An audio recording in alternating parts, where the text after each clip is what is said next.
welcome to my good friend, Sharyl Attkisson. Hello, Sharyl. How are you? Hi, Glenn. Thank you for having me.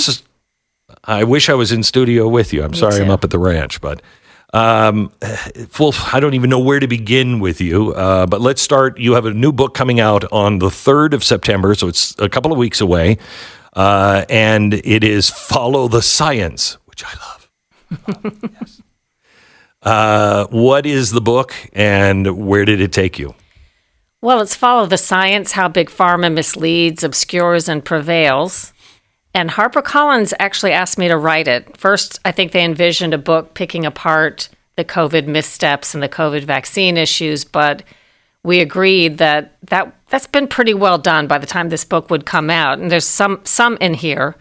But I said, what about a bigger look at why exactly we're spending more than we've ever spent on insurance and healthcare and medicine, but we're sicker. We're just growing sicker and sicker as a society with chronic disorders that our medical establishment seems not to notice. You know, they're so busy getting us to the doctor to take pills.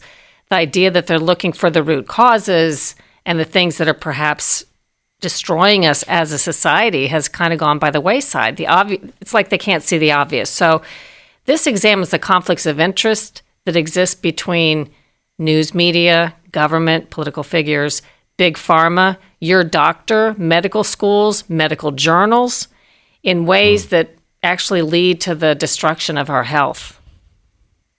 You know, I saw something on cholesterol medicine, and they said, you know, Alzheimer's is a new thing, and cholesterol is brain food.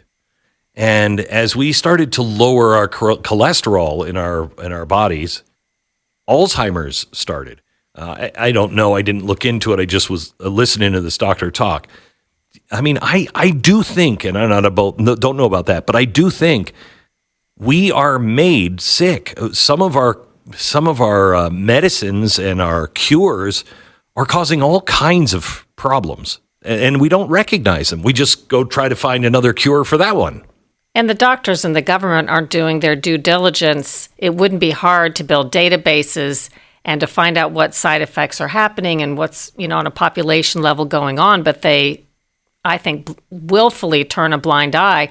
I know something of the statin problem. I covered that at CBS News years ago. And one of the things I uncovered, besides the fact that, as you said, every cell in our body needs cholesterol, and they're not sure at what level a particular person's cholesterol is too low. Your eyes need cholesterol, your brain needs cholesterol, and you can go too far. There have been books written on this. But even more interesting to me was the conflicts of interest when it comes to the studies that are relied upon, and the book does talk about this sort of thing, the studies that are relied upon that doctors look at as if they're solid and gold.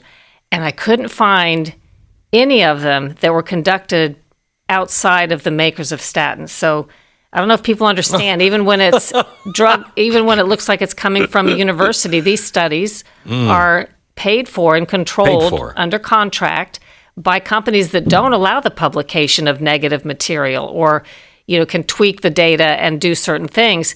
And I found one independent researcher in California, a woman, who had crunched data from the studies in ways that were not done in the studies, because the studies funded by the drug companies, certainly they want to analyze the data a certain way to become positive. And she found all kinds of frightening things about what too many cholesterol drugs can do to the brain. They're very effective. They do lower your cholesterol, but that can be a bad thing for some people.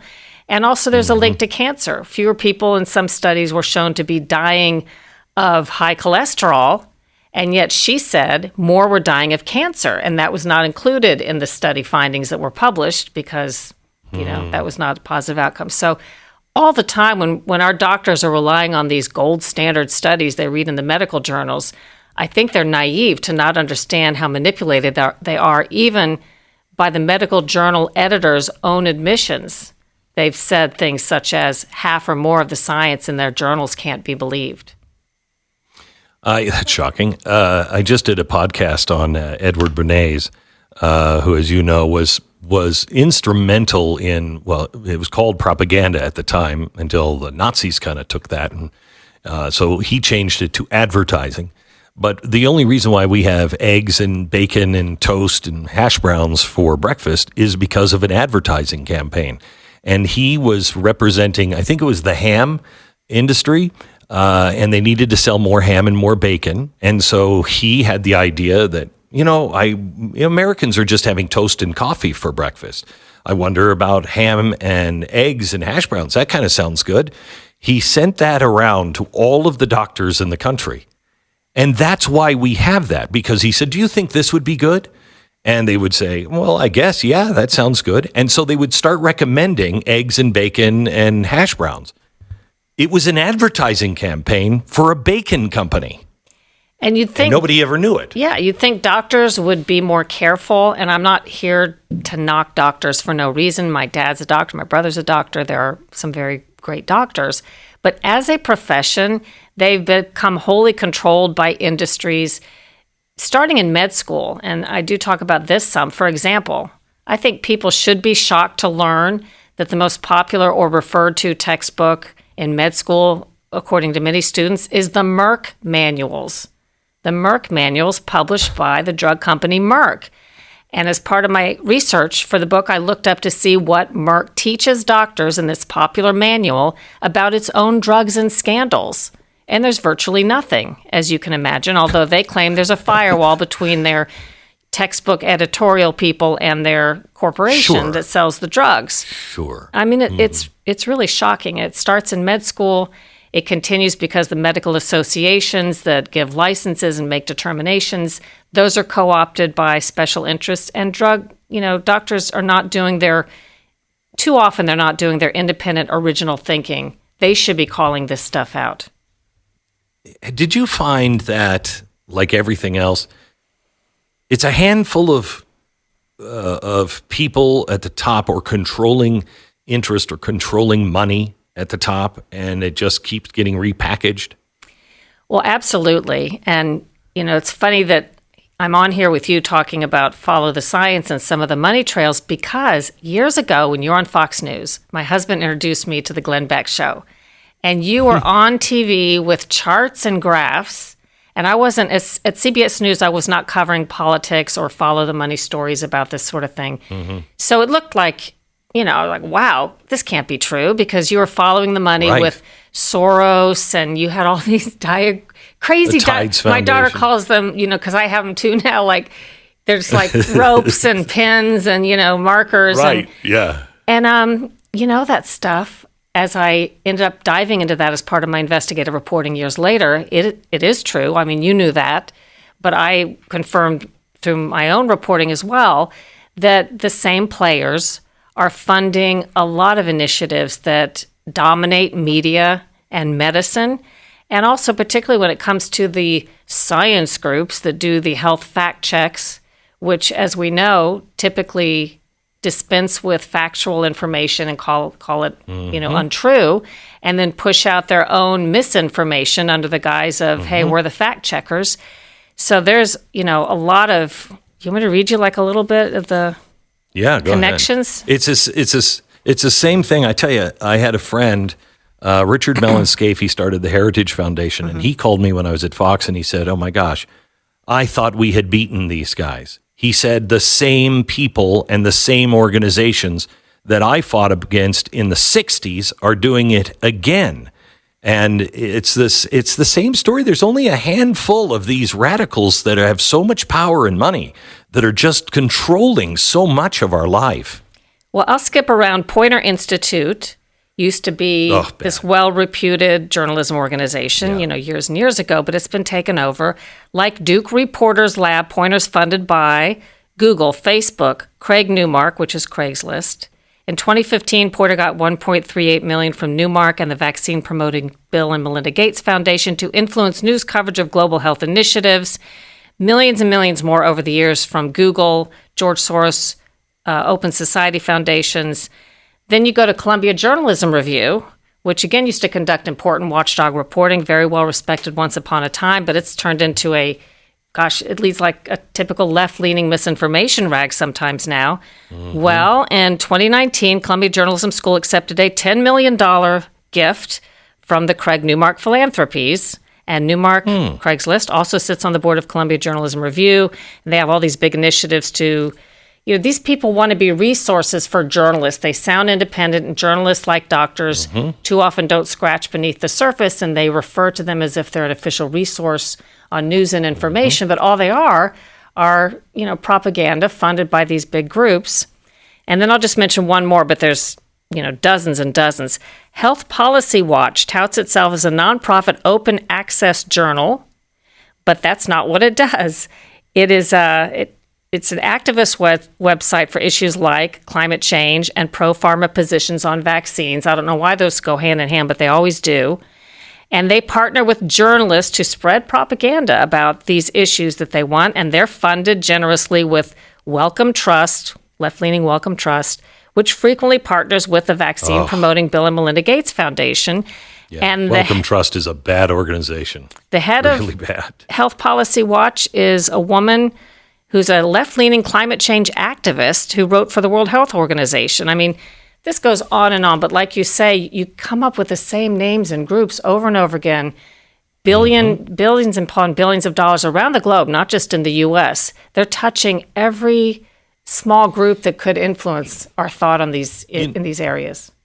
You asked why. I don't know how climate change and what did you say? The other one was vaccines or something. Vaccines at any cost promotion. Yeah, I think these people that are really driven by climate change, they're very they're Malthusian. And very anti-human. They're very population control. We've got to get birth control in. We got to get the rate of birth way, way, way down. And it just is it's just a bad mix of ideology when it comes to medicine. More with Cheryl in just a second. First, let me take 1 minute, and then we'll be back with Cheryl. Tell you about Rough Greens. They say he's B3. 833-GLEN-33, roughgreens.com/Beck. 10 seconds, station ID.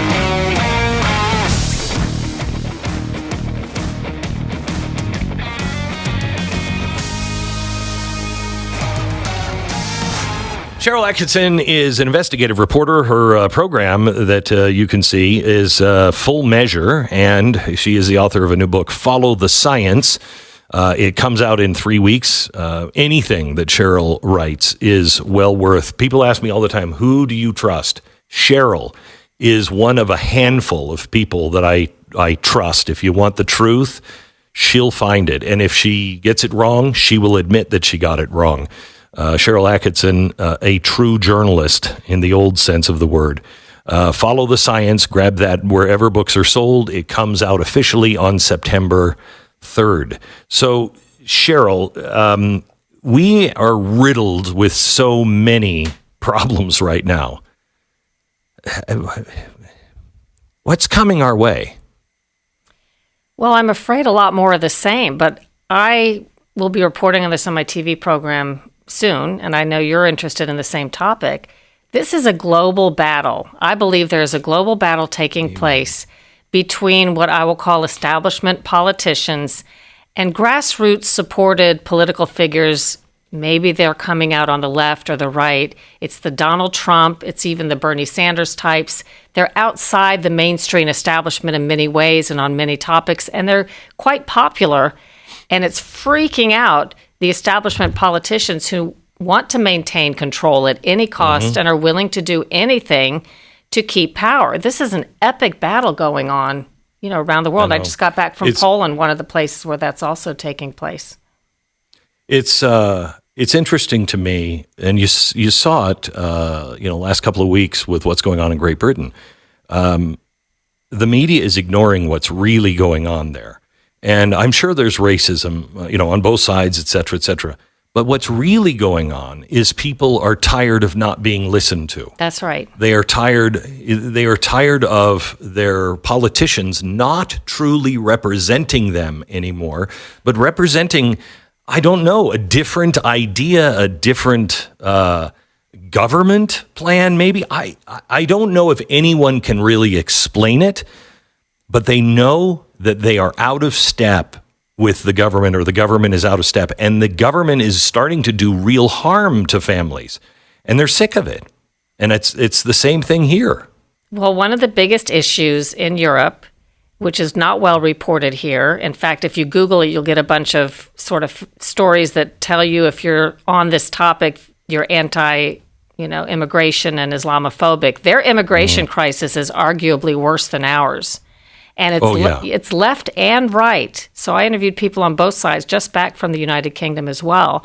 And the liberals as well as the conservatives in Europe agree and believe something has to be done, and that's a big driver behind the rise of these political figures they don't like. They know something must be done, but they've been inundated with illegal immigration.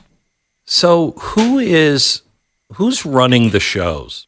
Because they're all passing the same laws. They're all, us, European Union, England, we're all doing this with immigration. Who's running the show? Who has the master plan? Who's doing this? Is it the completely incompetent, they have no power, they just like to ski, WEF? Is it the UN? Who is it? I really don't know, but I have come to believe, as you said, there is such coordination. When I was in England a year or two ago, bills were being introduced that, as you just mentioned, had the exact same name as bills being introduced about the same time in our Congress.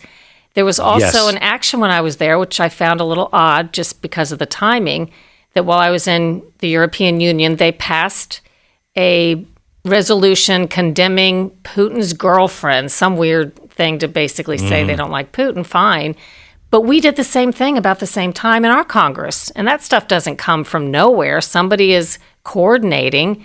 It wouldn't be just a coincidence that happened at the same time. And I don't know who it is who's coordinating these actions, but the stuff being done in Europe and perhaps elsewhere is mirrored and definitely reflected in U.S. politics. I probably only have about 40 seconds. Your thoughts on Kamala Harris-Walz? Well, my initial thought is the Democrats need not bother to hold a primary anymore if they're simply going to suspend the results, basically, of New Hampshire and Iowa, and then choose their own candidate who never got a single vote, and then declare that the delegates have voted for her before the convention. Then they're basically admitting the party picks the candidate, the voters don't. Why have a primary? Concerned at all about the Marxist leanings of these two? I don't know enough about Walz, haven't dug into all this yet, but I certainly think if we continue on the same track we've been, or worse, we're going to be in serious trouble. Cheryl, thank you so much. God bless you. Thanks for all of your hard work for so many years. Thanks for standing and being willing to take the